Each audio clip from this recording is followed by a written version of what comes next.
Mei 1998 merupakan bulan puncak dari krisis politik, ekonomi, dan keamanan di Indonesia. Mahasiswa dan aktivis di berbagai daerah gencar berdemonstrasi menuntut adanya reformasi di segala bidang. Desakan agar Soeharto mundur dari kursi presiden pun semakin lantang disuarakan pasca tragedi Trisakti pada 12 Mei 1998.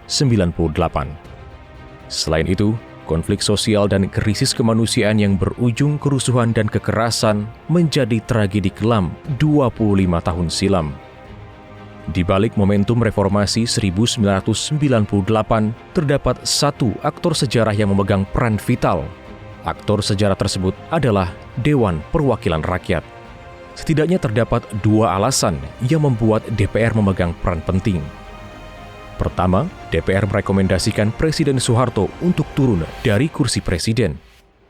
Kedua, pendudukan kompleks MPR-DPR selama 6 hari menjadi titik balik terjadinya pergantian rezim dan lahirnya reformasi. Peristiwa pendudukan gedung DPR bermula pada Senin pagi 18 Mei 1998. Kala itu, ribuan mahasiswa mendatangi kompleks MPR-DPR secara bergelombang. Awalnya mereka berunjuk rasa di pelataran parkir halaman depan kompleks MPR-DPR.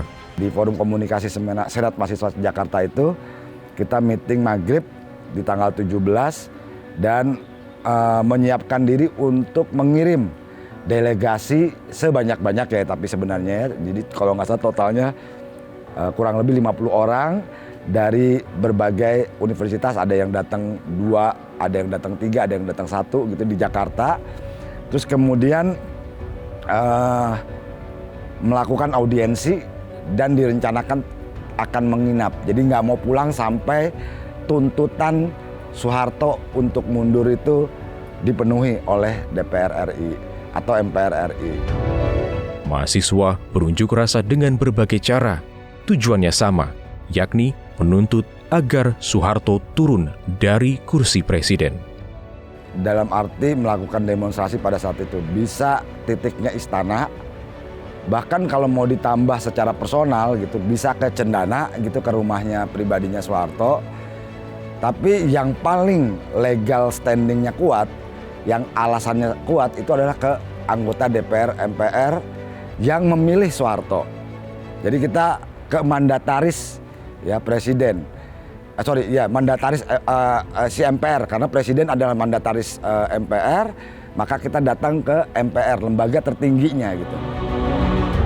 Siang harinya, pimpinan MPR-DPR kala itu, yakni Harmoko, Ismail Hasan, Abdul Ghafur, Syarwan Hamid, dan Fatimah Ahmad mengadakan rapat khusus merespon situasi terkini. Hasilnya, pimpinan DPR merekomendasikan agar Presiden Soeharto turun dari jabatannya. Agar Presiden secara arif dan bijaksana sebaiknya mengundurkan diri.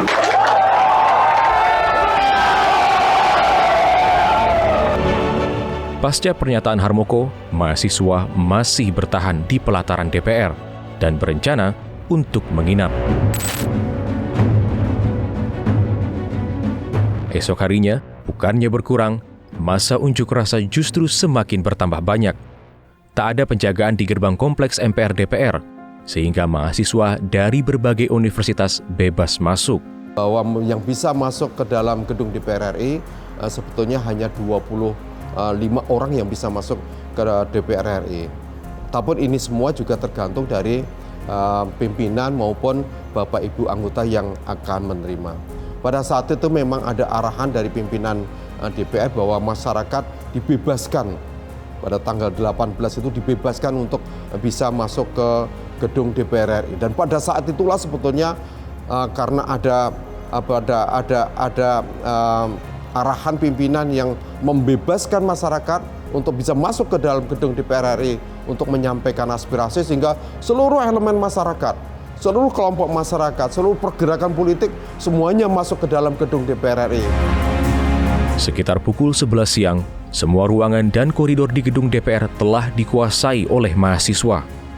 Yang dikuasai adalah gedung Nusantara 3, gedung pimpinan, kemudian gedung bulat ya, kura-kura, tapi hanya di halaman dan atasnya aja. Dalamnya tidak dibuka. Mereka tidak membuka ruangan dalam. Kemudian gedung Nusantara 1 adalah gedung anggota dewan. Itu pun dikuasai. Kemudian Nusantara 2, tempat-tempat rapat itu dikuasai semua. Mimbar-mimbar pun digelar untuk menyuarakan aspirasi lewat orasi dan puisi.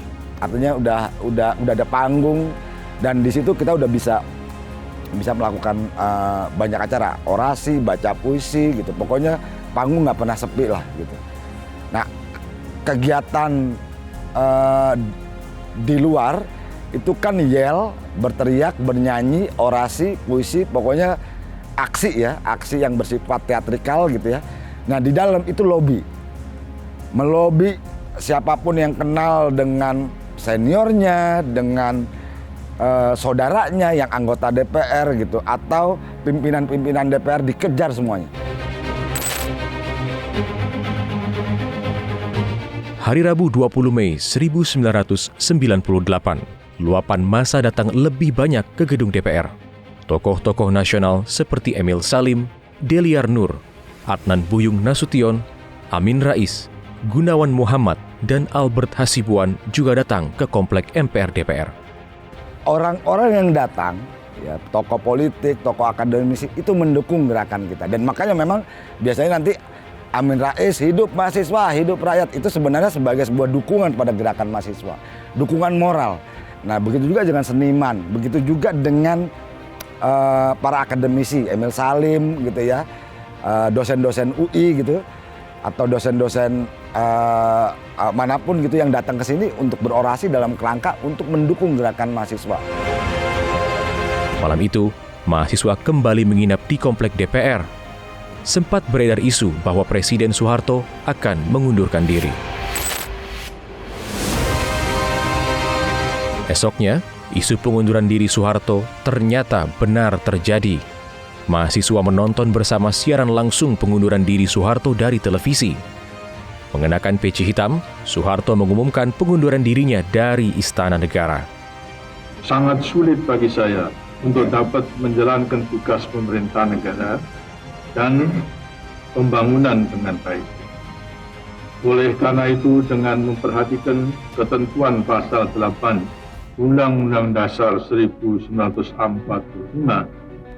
dan setelah dengan sungguh-sungguh memperhatikan pandangan pimpinan Dewan Perwakilan Rakyat dan pimpinan fraksi-fraksi yang ada di dalamnya, saya memutuskan untuk menyatakan berhenti dari jabatan saya sebagai Presiden Republik Indonesia terhitung sejak saya bacakan pernyataan ini pada hari ini, Kamis 21 Mei 1998.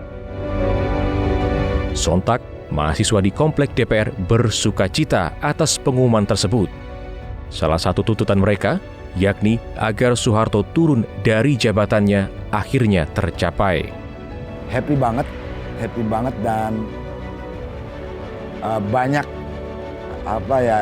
hal yang unik gitu. Jadi banyak yang menangis karena sedih, sukacita gitu. Ada yang berteriak, ada yang berlarian gitu. Jadi semuanya ada yang berdoa, sujud syukur gitu ya. Ya luar biasa banget, happy banget, senang banget waktu itu. Saya juga, tapi kalau saya beberapa orang mungkin agak sedikit linglung, agak bingung karena nggak menduga. Usai Soeharto mundur, B.J. Habibie yang sebelumnya menjabat wakil presiden dilantik menjadi presiden. Meski Soeharto telah mundur, mahasiswa masih bertahan di gedung DPR. Mereka masih menuntut sidang istimewa MPR untuk meminta pertanggungjawaban Soeharto. Namun, menjelang tengah malam, selembar faksimil dari Kodam Jaya masuk ke posko mahasiswa. Isinya meminta mahasiswa untuk segera keluar dari gedung MPR DPR. Aparat pun datang untuk membujuk mahasiswa meninggalkan gedung DPR menggunakan bus yang telah disiapkan.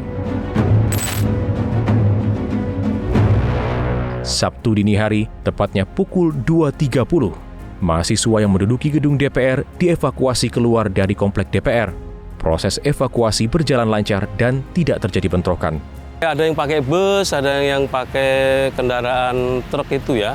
Artinya yang penting mereka bisa keluar dari sini dalam posisi aman, ada jaminan dari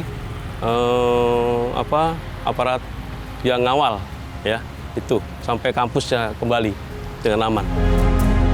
Peristiwa pendudukan gedung DPR oleh mahasiswa selama 6 hari pun akhirnya berakhir.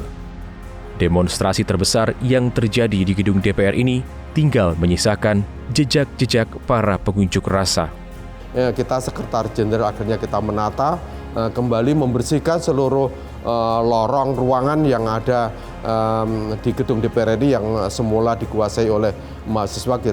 Kita rapikan, termasuk juga kita cek audit konstruksi gedung bulat ini karena di atasnya didudukin mahasiswa. Kita audit seluruhnya sehingga seluruh kegiatan DPR RI dan seluruh kegiatan Sekretaris Jenderal DPR RI kembali lancar, tidak ada halangan yang berarti. Peristiwa 6 hari pendudukan gedung DPR oleh mahasiswa bukanlah akhir dari tuntutan reformasi, melainkan awal dari era reformasi. Kini, 25 tahun berselang, gedung DPR masih menjadi tempat rakyat untuk menyuarakan segala masalah dan aspirasi. Sebuah fitrah DPR sebagai representasi rakyat dan gedung DPR sebagai rumah rakyat.